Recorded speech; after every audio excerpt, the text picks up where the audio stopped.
Hello and welcome to 6 Minute English. I'm Nell and joining me today is Rob.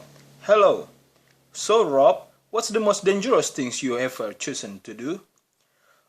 Tricky question. I've done many risky things, but probably the most risky things is bungee jumping in New Zealand. Oh wow, bungee jumping?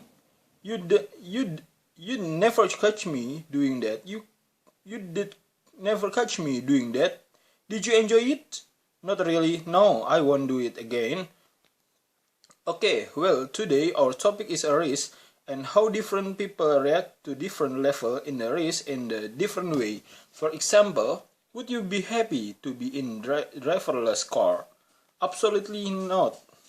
No, I don't trust anybody driving, even a computer. So no, I wouldn't go in a driverless car. Okay, I won't offer you a lift. Driverless car are the topic of today quiz. The question is, when was the first driverless car demonstrated on the public road? Was it A 1970, B 1950, C 1920? 1920. I think they are quite modern, so I'm going to say 1970. Okay, well, we find out if you are right. The end of the program. Joe Cable is an associate professor of psychology at the University of Pennsylvania.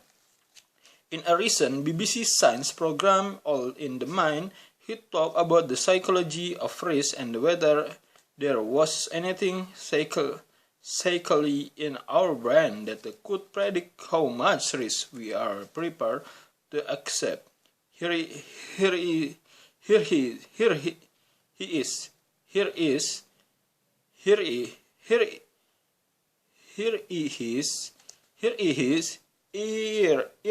is first talking about a number of different ways we'll see risks. How many different types does he describe? Some people are quite risk averse. I really don't want to take any decision where there are risks involved at all, whereas others are fairly risk tolerant in some cases, even risk seeking, so they seek out decisions that have an aspect of risk to them. How many different types of people did he mention when it comes to attitude to risk? Well, there were three. The first group was those who are risk averse. If you averse to something, if you against it, you don't like it. So risk averse people don't like to take a risk. The second group are those who are risk tolerant. If you are tolerant of something, you accept it.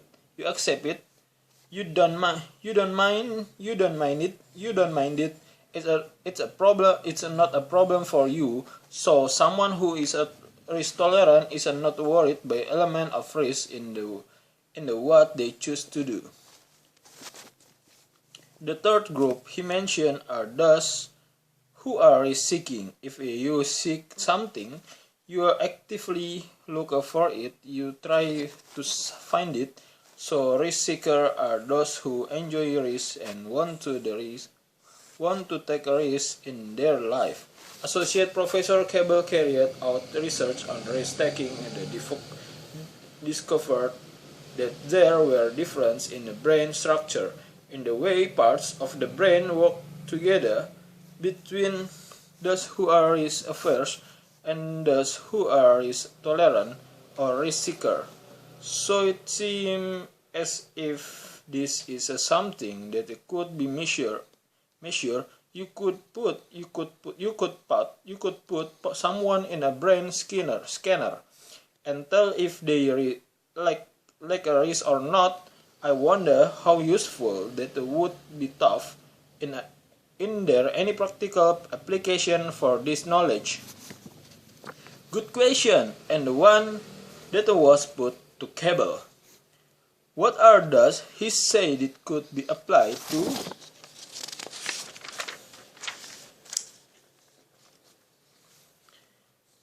Definitely something that I can see coming out of this is using this association to help develop better assessment of who likely to take a risk versus not. This is exactly the things that financial officer want to assess when you come to them and say I want to put my money away for retirement. Exactly. The aspect of your personality that they want to know is what's your tolerance for taking risks. In which area does he say knowledge of someone attitude to risk be useful? Financial planning. He say the financial advisor who are people that give advice or on what to do with our money would find this information very useful. It would help them to assess what to do with your money, which means it would help them to decide to make an intelligent decision about your money in a certain situation. For example, if you are planning for your retirement is the time when are you able to or you have to stop working.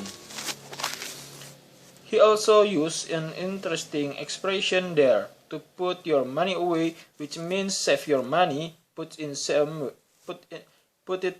somewhere where you can spend it and where you can grow.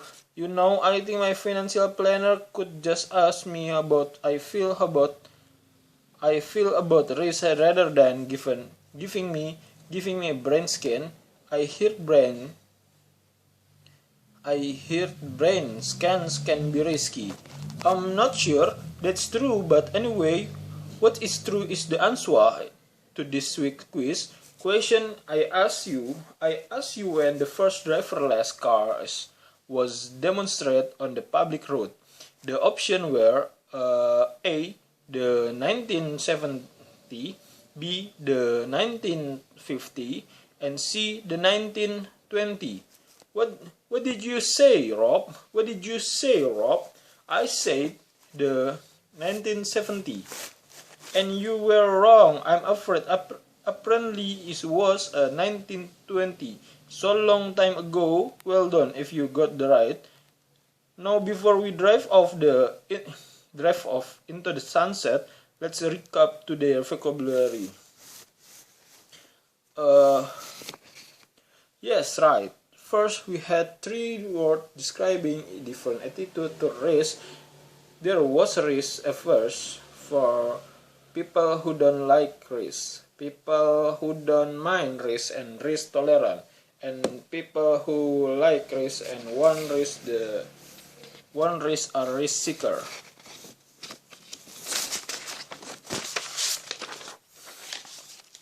Next, we had the verb to assess. This means to make a judgment or decision based on the information. Phrase meaning to save money is to put money away. And finally, we had a retirement, the time of life when you are too old to work anymore or you have enough money that you don't need to work anymore. Are you looking forward to your retirement, Rob? Cheeky, I'm neither old enough nor rich enough to even think about that nail. Some here. Well, that's all from us today, and you don't have to be a risk seeker or to find us on Facebook, Twitter, Instagram, and YouTube, and of course on our website bbclearningenglish.com. Thank you for joining us, and goodbye. Bye and goodbye. Bye.